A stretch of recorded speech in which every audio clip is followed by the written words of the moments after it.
जब कोई आदमी एक औरत को रोक रहा है, औरत का फ़र्ज़ बनता है वजह पूछना कि किसी और इंसान की नीयत देखी है, मुझे रोक रहे हो, अच्छी बात है। मेरी नीयत में खराबी लग रही है, क्यों लग रही है? अपने आंसर पेश करो, अपने जवाब दो, अपने आप को सही दिखाओ, क्योंकि कोई इंसान अगर कोई सवाल पूछता है तो उसके मन में कोई शक होगा। शक के जवाब रखो। अगर जवाब नहीं है तो समझो कि या तो गलती आप में है या तो गलती आदमी में है। गलती किसी की भी हो सकती है। रोक टोक बिना वजह के नहीं होती है। कोई एक तो गलत होगा, रोकने वाला भी गलत हो सकता है या फिर जिसको रोका जा रहा है वो भी गलत हो सकता है। और जिसके ऊपर हाथ उठाता है आदमी, मैं तो हमेशा एक बात कहती हूँ कि हाथ किसके ऊपर उठाया जा रहा है। वो लड़की इज्जत से घर लेके आए थे ना, शादी करके लेके आए थे, भगा के नहीं लेके आए थे। और भगा के भी लेके आए थे, अपनी मर्जी से लेके आए थे। वो लड़की किसी की बेटी है, किसी ने उसको उतनी ही मिन्नत से मांगा है जितना तुम मिन्नतों से पैदा हुए हो। तुम अपने आप को भगवान तो समझ लेते हो, लेकिन दूसरे इंसान को इंसान नहीं समझते हो। ये गलती होती है लोगों की, ये गलती होती है मार खाने वाले की भी, कि वो पहली बार में रोक दे कि नहीं अब मैं नहीं मार खाऊंगी। मार खाने को नॉर्मलाइज ना किया जाए, डोमेस्टिक वायलेंस को नॉर्मलाइज ना किया जाए। लड़ाई हो रही है, वजह पूछो, बैठ के बात करो, बहस मत करो। बहस होगी तो आप कुछ बोलोगे, वो कुछ बोलेगा, आर्ग्यूमेंट हीट होगा। आप इंसान को छोड़ना नहीं चाहते हो, आप पिट के मार खा के उस रिश्ते में रहने की कोशिश करोगे, अपने आप को घुटन में लेके आओगे। लेकिन कब तक? क्योंकि जिसने एक बार हाथ उठाया है वो बार बार उठाएगा, जिसने एक बार गलती करी है वो बार बार करेगा। अगर इंसान की फितरत में है मारना, चले जाओ। उस रिश्ते का, उस घर का, उस इंसान का कोई फ़ायदा नहीं है, चले जाओ।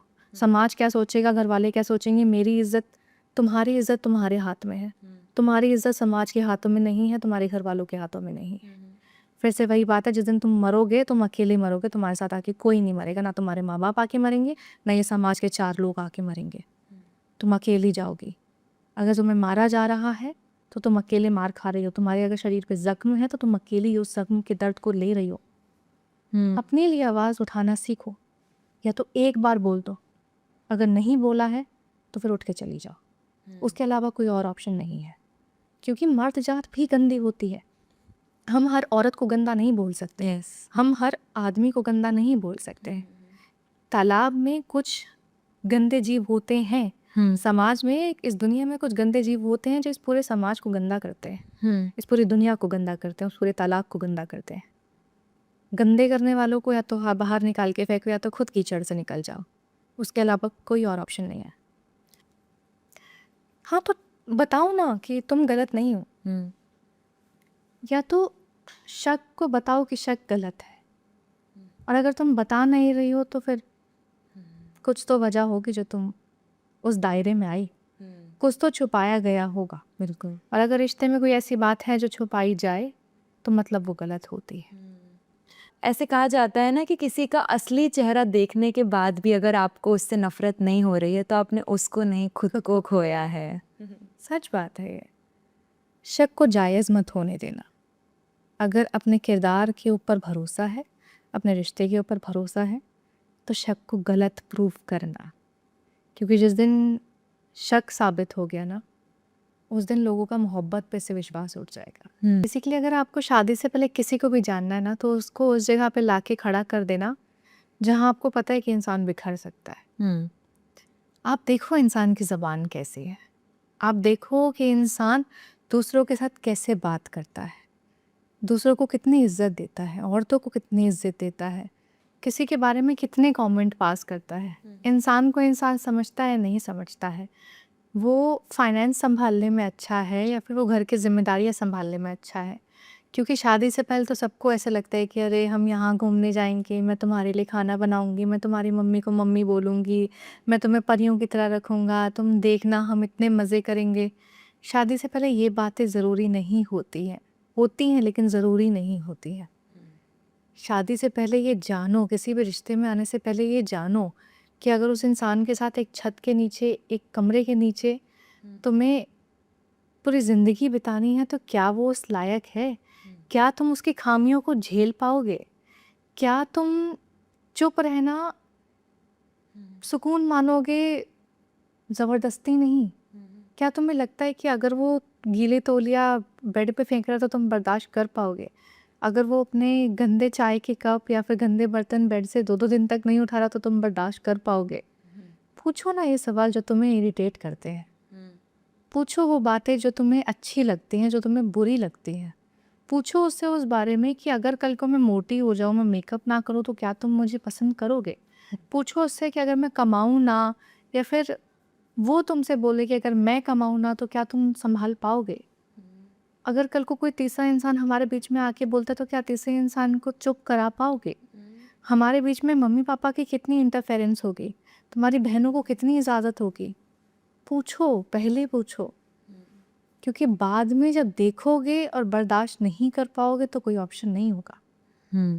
पहले पूछो। जो लड़ाई की वजह बन सकती है उसके बारे में बात करो। जो लड़ाई खड़ी कर सकती है उसके बारे में बात करो।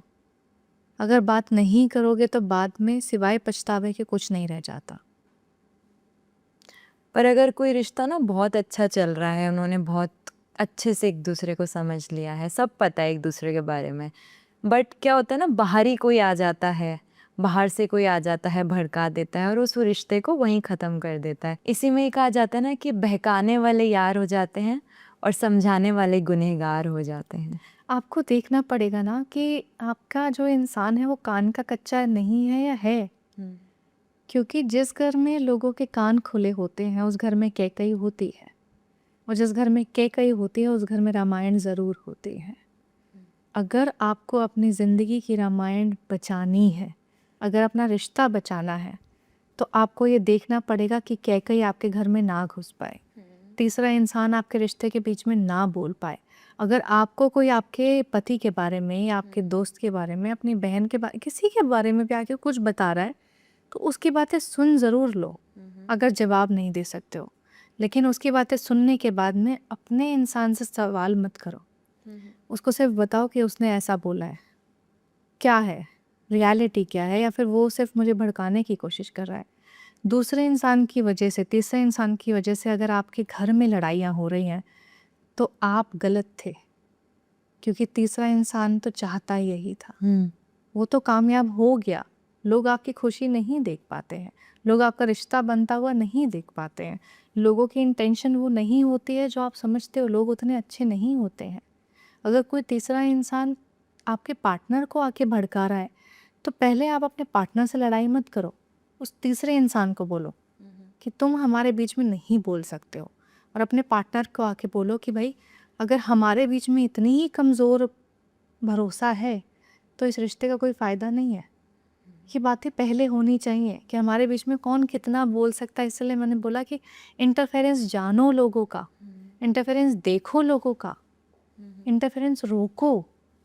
किसी तीसरे इंसान को हम दोनों के बीच में बोलने का अधिकार नहीं होना चाहिए। कोई अगर बोलेगा तो सबसे पहले उसको तमाचा पड़ेगा, और फिर मैं अपने पति के साथ बैठ के, अपने पार्टनर के साथ बैठ के सिर्फ मुस्कुराऊंगी, क्योंकि उनकी एक और कोशिश नाकामयाब हुई हमें तोड़ने की। खुद को इतना मजबूत बनाना पड़ेगा, अपने रिश्ते को इतना मजबूत बनाना पड़ेगा, अपने पार्टनर को इतना भरोसा दिलाना पड़ेगा। एक जॉन एलिया साहब का शेर है लवली जी, कि कहते हैं कि मैं पैरों पे सर रखकर भी मना लूँगा तुम्हें, पर शर्त ये है कि मेरे झुकने पर तुम्हें गुरूर नहीं मोहब्बत महसूस हो। और इसी में ही एक चीज़ है जो कि आजकल हर रिश्ते में है, वो है ईगो प्रॉब्लम। ईगो प्रॉब्लम बहुत ज़्यादा है कि तू मेरे से नीचे है, मैं तेरे से ऊपर, अपने आप को बढ़ाने की, दिखाने की कोशिश की जाती है रिश्ते में, जो कि एक गलत चीज़ है। तो आप उसके बारे में क्या कहती हैं? अना की किसी भी रिश्ते में, किसी भी मोहब्बत में ज़रूरत नहीं होती है। ज़रूरत क्या, उसकी जगह ही नहीं होती है। प्यार बराबरी देता है, प्यार इज़्ज़त देता है, प्यार आपका साथ निभाता है।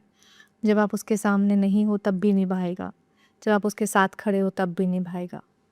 प्यार आपको ऊपर उठाता है, नीचे नहीं गिराता है।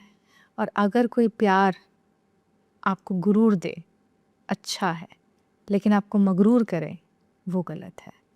आप दुनिया के सामने सर उठा के जियो, अच्छा है, लेकिन अपने प्रेमी के साथ में, अपने पार्टनर के साथ में, अपने उस मोहब्बत के रिश्ते में गुरूर दिखाओ, वो गलत है।